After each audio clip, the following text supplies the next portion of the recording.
Баясгалан даргын хэлээд байгаа санал бол нэг юм шүү дээ. Наад аж ахуйн тооцоод одоо та хэд баахан худалдаа авалтууд хийн. Наад нэгжиж. Тэгээд ирэхээр зэрэг аж ахуйн тооцоод үйлдвэрийн газрын статусаар энийг зохион байгуулах гэхээр маш олон хууль дүрмд хашигдаад наад ажилчин бүтэхгүй болчихдог байхгүй юу? Тийм учраас нөгөө компани энэ төр байгуулж нэг жоохон өөр бүтэц оруулж энэ худалдаа авалт энэ төр бусад ажлуудаар бас нэг жоохон орон зай авах ийм одоо ажил явуулж ирснийг л сануулж хэлээд байгаа. Тэгэхээр аж ахуйн тооцоо үйлдвэрийн газар чинь зөв юм уу? Одоо юу байх юм бэ? Компани байх юм биш үү гэдгийг нь дараагийн та хэд ажлын төлөөл хэлээд ах шиг байна. За би зүгээр нэг ийм асуудал гардыг. Одоо энэ бид нийслэл өөрөө аж ахуйн нэгж байгуулчихлаа. Төсвөө нь тав хүн бодож байгаа бах. Магадгүй шууд одоо их шилжээд ороод ирж байгаа манай нийслэлийн төсөвдөр суугаагүй орж ирсэн энэ төргээд хамаагүй ч юм уу ингэж бодоод байж магадгүй. Үгүй энэ чи тийм байж болно. Одоо бид аж ахуйн нэгж байгуулад ороод ирэхээр яг энэ дээр хоёрдмол хяналт гарч ирээд ингээд сулраад асуудал үүсдэг талтай. Байгаль орчны яамнаас мөнгө шилжиж ороод ирсэн учраас тэд нар хяналт тавь гээд бид нар орхино.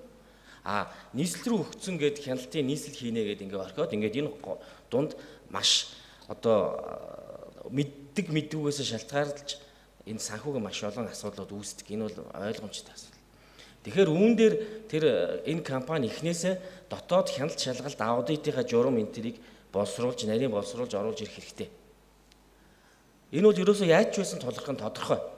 2 жилийн хугацаанд энэ олон тэрбум төгрөгийг зарцуулна гэдэг чинь наадах чинь.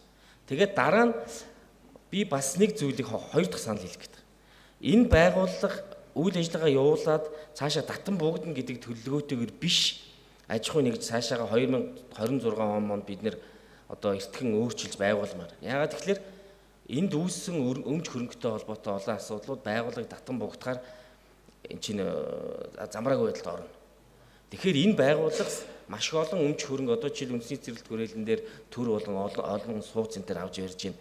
Үүний ашиглалттай холбоотой нийслэлээр цаашдаа үйл ажиллагаа дууссан ч гэсэн байгууллагын цааш нь авч явах энэ аж ахуйн нэгж хэлбэр цааш нь авч үлдэх хэрэгтэй.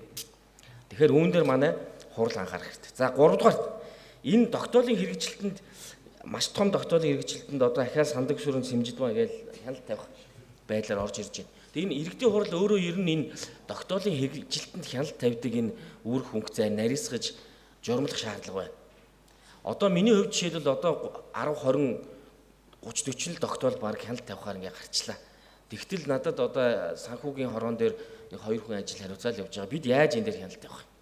Яг энэ хяналт тавих гэдэг нэгэнд үүрэг өгж байгаа бол энэ дээр энэ хяналт тавих журам хагас жилд нэг удаа сонсох юм уу? Докторийн хэрэгжилтүүдийг бид ямар байдлаар хэрэгжилтийг хянаж явах юм гэдэг дээр энэ журамд дэгдэм өөрчлөлт оруулах шаардлага гарч шүү.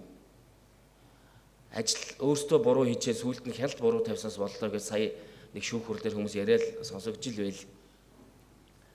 Тэгэхээр энэ хяналт тавих гэдэг юм дээр хэдүүлээ жоохон болгоомжтой хандаж хурлын дотоод зохион байгуулалт дээр нэмэлт оруулах цаг болжээ гэж ингэж харж байна. За ийм 3 саналыг протоколд хэлье.